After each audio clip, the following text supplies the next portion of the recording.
AI Mentors is brought to you by Alldus International, covering your business's staffing, consulting, and networking needs. Our podcast, AI Mentors, brings you the leading minds in AI, sharing their story, their success, and their advice. Focusing on fast-tracking you to the top, AI Mentors cuts through the hype to help you kickstart your data science career. You're listening to AI Mentors. I'm your host, JP Valentine. Our guest today is Paul Brenner. Paul is the head of data science for PlaceIQ. Paul, welcome to the show. Thanks for having me. I'm happy to be here. Great. So listen, let's start a bit of background on yourself and how you got involved in data and tech. Yeah, so I think it's probably good to start with, I got a PhD in plasma physics at Columbia University. And there I had the opportunity to have one of those rock star advisors who really was shooting to the top, and that was exciting to jump on board at a place where things were moving fast and there was a lot of excitement and pressure to get out the door. But what I realized in my PhD was that I was doing research that had more of a 200 to 300 year time horizon before it would actually have an impact. And I just realized that I don't want to be dead before everything that I do has any sort of impact. I want to get into something more immediate. So I made the jump to actually management consulting from there, and had the chance to have that impact in businesses right away. And I really enjoyed that. But I found that it was, although impact is great, it was hard to solve a problem for a business and then jump right to the next business and not get to see more things through. I, like many people who have my background, I discovered that data science is a great way to get involved with a company, have a long-term impact, and keep seeing projects through and really build things that you can feel proud of. So after some time in management consulting, I joined the company I'm currently at, PlaceIQ. And PlaceIQ is a great place to be a data scientist. I would say that the simple description of what we do is we solve a deceptively hard problem, which is turning raw location data into intelligence about user behavior that companies can actually use. And I say it's a deceptively hard problem because many people approach this problem and think, I can get lat longs, I can use those, and I can turn them into visits, whatever I want to do. And then they quickly find that there are many challenges along the way that get in the way of making that a simple problem. So we've spent years doing this, and we've actually built a good, robust pipeline, good algorithms, and have amazing results so far that we've been able to demonstrate and be proud of. Interesting. Well, thank you for that background. To delve a little deeper into what PlaceIQ do, I know the overview gives you the highlight, but can you give it some examples of actual real use cases where you've helped a business? What types of clients use your services, and what problems are you solving? So a lot of clients that we have are in the auto space. We'll have big retailers, a lot of restaurants and quick service kind of places. Anyone who cares about who their consumers are, what their consumers are doing, and how to best reach their consumers. So sort of the bread and butter obvious thing that people want to see is visits to their locations or visits to other locations. So that's kind of our straightforward baseline, but it can get more interesting than that. You could look at things like people who used to visit one restaurant and then suddenly started going to a different restaurant, what happened? So if you are, we'll say like Chipotle, for example, and suddenly you see a big drop in consumers, you could find out where they're going and get some ideas about why they stopped coming to your place. Another great example is just the trade area around a store. If you have we'll say, I guess I shouldn't give an exact name, but we say that you have a major retailer and you want to know where you're reaching people and where you're missing people, where you have gaps. So a great way to do that is to look at the visitation of people who are going to that store, find out where they spend their time, where else they go, and see where you have holes that you're missing in the markets that you could be covering. So all these are really useful for the clients that we serve. Very interesting. So just to focus on yourself a little bit, because when you joined PlaceIQ, it was your very first role in data science, and you've now become the head of the group, which is an incredible achievement, but it also meant that you're sort of paving your own way a little. So can you talk to us a little bit about your journey from first role within data science to now leading a pretty robust, high-performing data team? Some of your learns along the way? Yeah, so I would say that something that's somewhat specific to companies like PlaceIQ, but also you'll find many companies like this. We have a data science team that has to produce results on a regular basis. There is so much demand for our team that I'm managing a backlog that expands out for years, essentially, and trying to make sure that we're doing the absolute most impactful things that'll hit our bottom line and will build new products that clients can use as soon as possible. I think that's thrilling, and I think it's really exciting to have a lot of pressure On my team, we sort of have a rite of passage is the moment when the CEO walks up to you and surprises you and starts asking you about whatever project you're working on. So we kind of celebrate whenever someone has that moment where they get like bombarded by the CEO and suddenly get grilled. And that's the kind of projects we're working on, is where it has that much impact. People really want to know what's going on, and there's a lot of pressure. There are other kind of companies where it's a totally different model. Maybe you'll be on a team that is a giant team of data scientists. You'll be working on a long-term project, and you'll get some interesting results. Maybe you'll publish a paper, and that's just a satisfying way to end that kind of project. You don't have this massive impact. You don't have this immediate change to the company when you finish a project. And I think that's both of those are great models. And I just happen to know that I am well matched for the PlaceIQ model, where we're really trying to get things done quickly.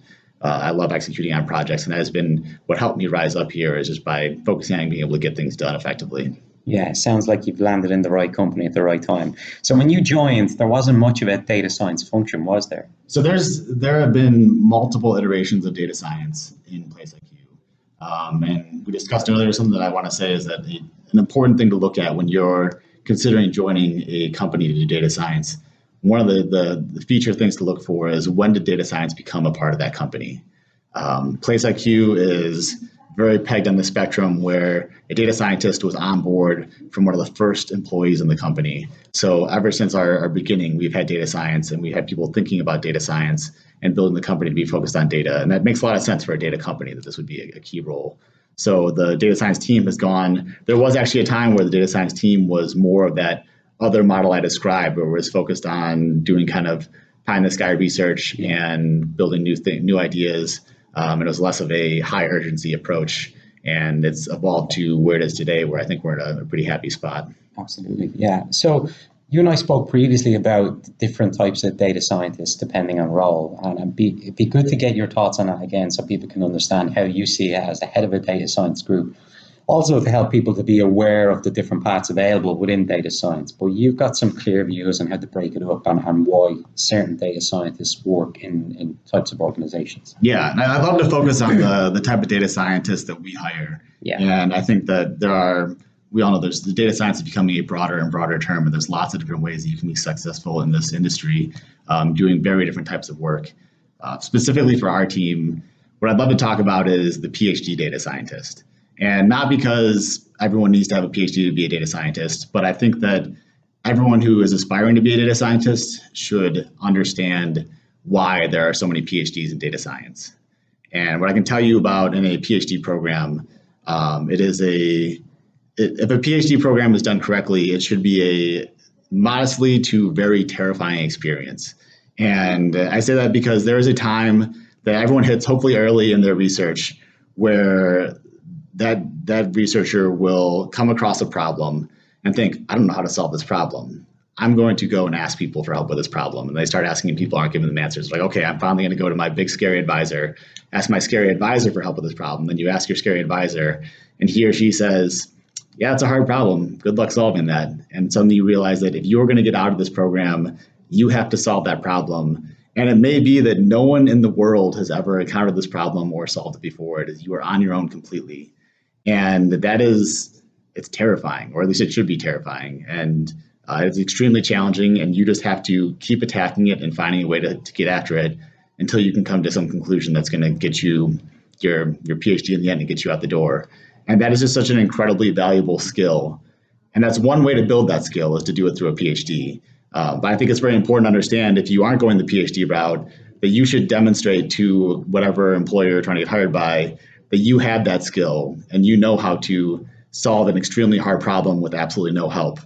And that is just a critical part of being a data scientist. Because I can tell you, on my team, the way we approach a project is we'll scope the project, find out what needs to be done, make sure we have clear ideas of what the success criteria are, and then sit down and talk about some of the steps that are going to go into solving that project and getting to the end of the road.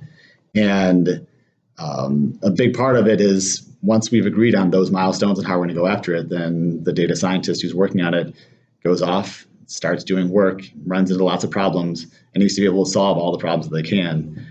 It's not quite like the academia approach where you're terrified of your advisor and no one's going to help you. We all work together. It's very collaborative. But there are often problems that just no one that we know that has the solutions to those. So it's critical to be able to problem solve your way out of anything that's thrown at you. And that's the number one thing that we're looking for when it comes to candidates for our company. I think that right now there's a lot of focus in preparing people to be data scientists on learning all the different tools, learning Python, making sure that you've built some machine learning models. And all of those are just things that anyone with this kind of problem solving skill set has probably just done on their own because they were curious about how to take their like pressure cooker and somehow hook it up to the internet and get it so it would automate itself, or they've had some project that they've done. So it's just there's little excitement from us about someone who has these skills on their resume. And even for our company is a Scala shop. So if you have Python, we think that's great. It's good to know Python, but we're going to teach you a whole new programming language anyway. So yeah, look, some really useful pieces of advice, particularly around. First of all, the environment here is results driven, and people need to understand that once you're outside of academia, you're being paid money to deliver on something, and this is a great environment which celebrates that and champions that. But junior data scientists have got to be prepared for that. And secondly, then you're looking for problem solvers as opposed to how efficient they are with a particular tool. I think that's really important. Moving on slightly just to machine learning, because I think you have some great insights into use cases for it, but also dispelling some myths connected to machine learning. So yeah, listen, please talk to us a little bit about that, your understanding of it, your experience using it, and when is it not as important as people may think? You really covered the viewpoint that I wanted to talk about, which is that it's often tempting when you have had this education in maybe a boot camp, or you've learned from some of the various textbooks that exist, or maybe some of the classes that are out there about machine learning. It's really tempting to think that machine learning is a hammer and everything is a nail.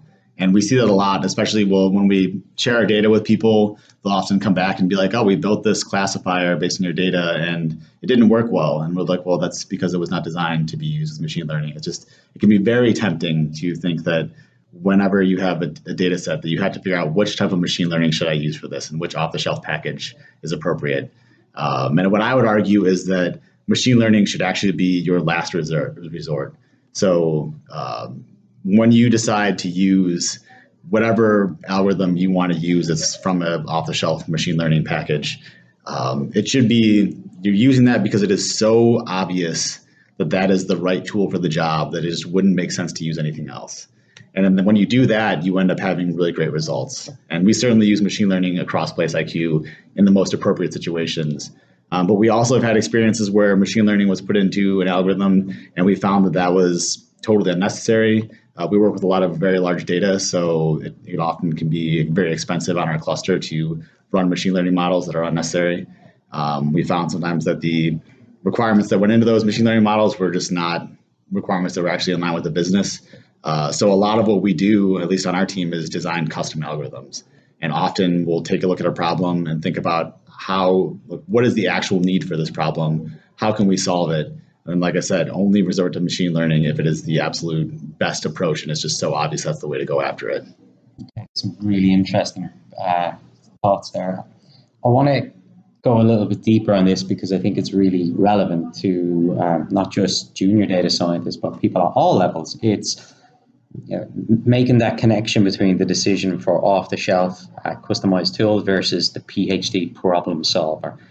Do you think because of the types of data scientists you've got working in your team who have a very high standard, that's why they're capable of making those decisions themselves?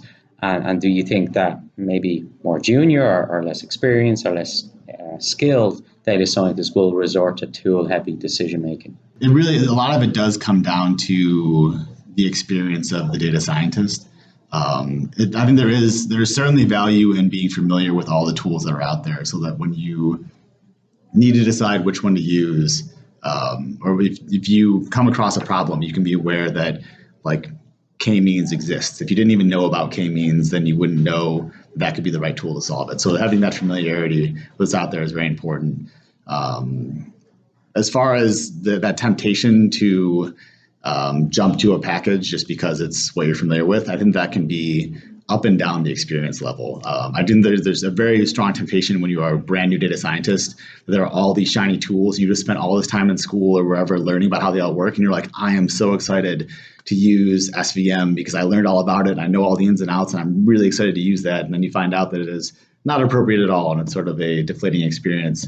But I think most people will probably get past that after their first few projects that they've worked on.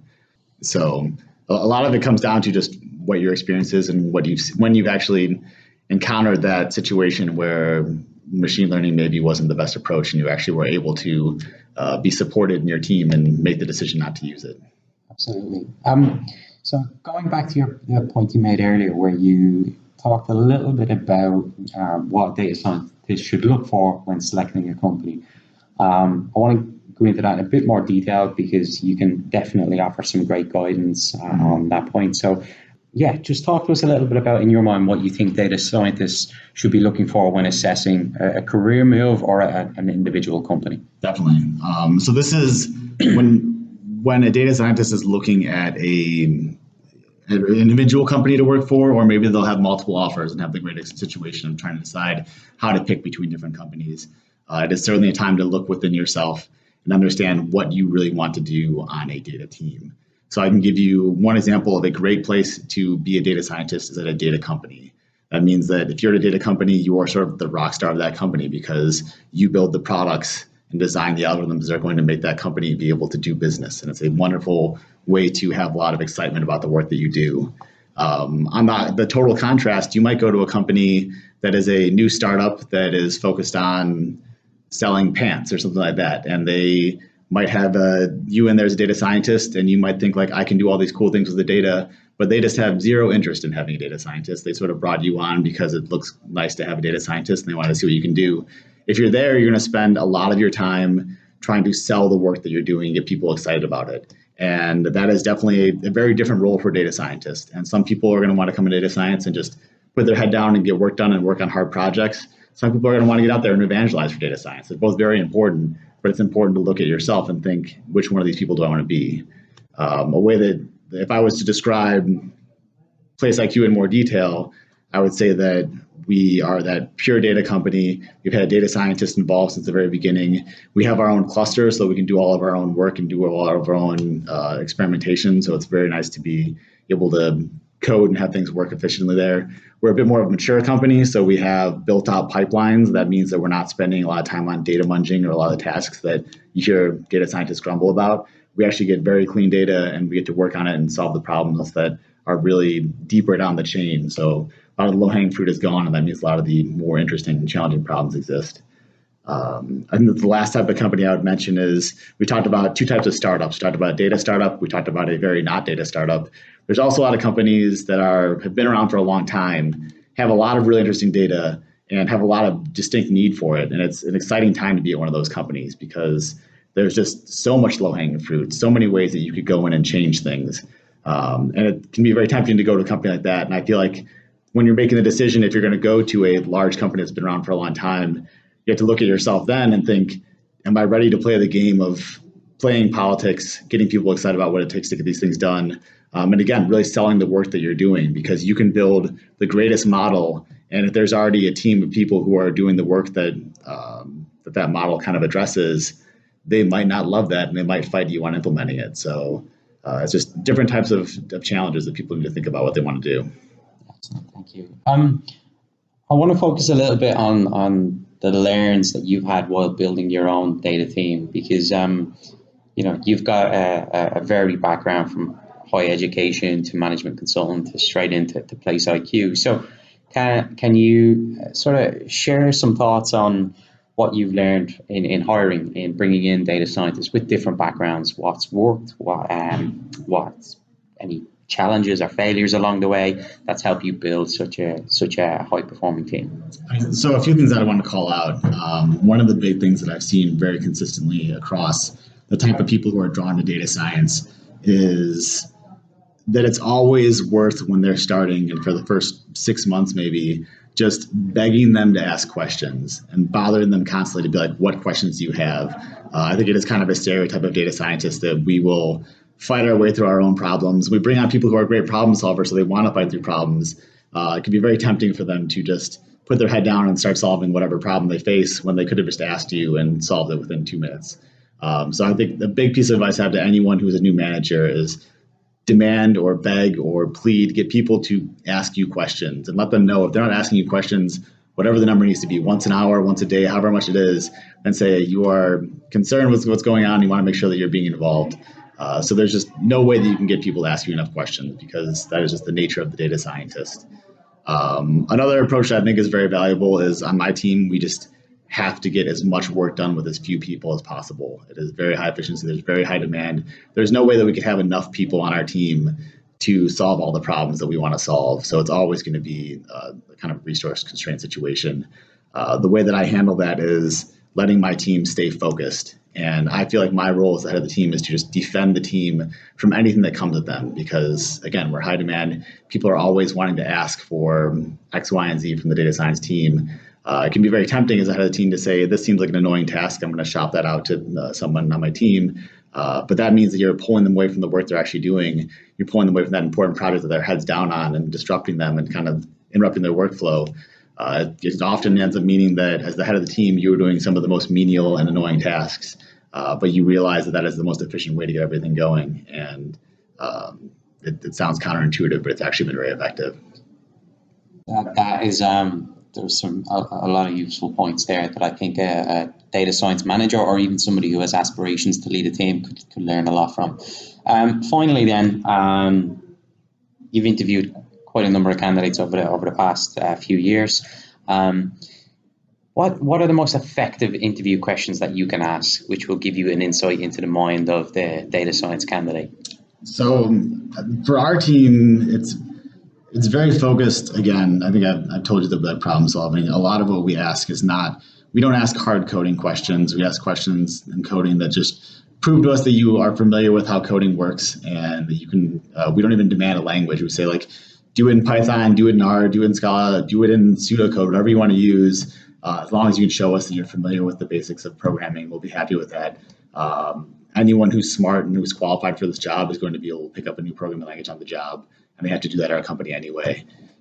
We also ask some really like data exploratory kind of questions to see how people think about data. The new thing that we want to integrate for our interview pipeline, I will admit, actually comes from the CEO of one of our competitors.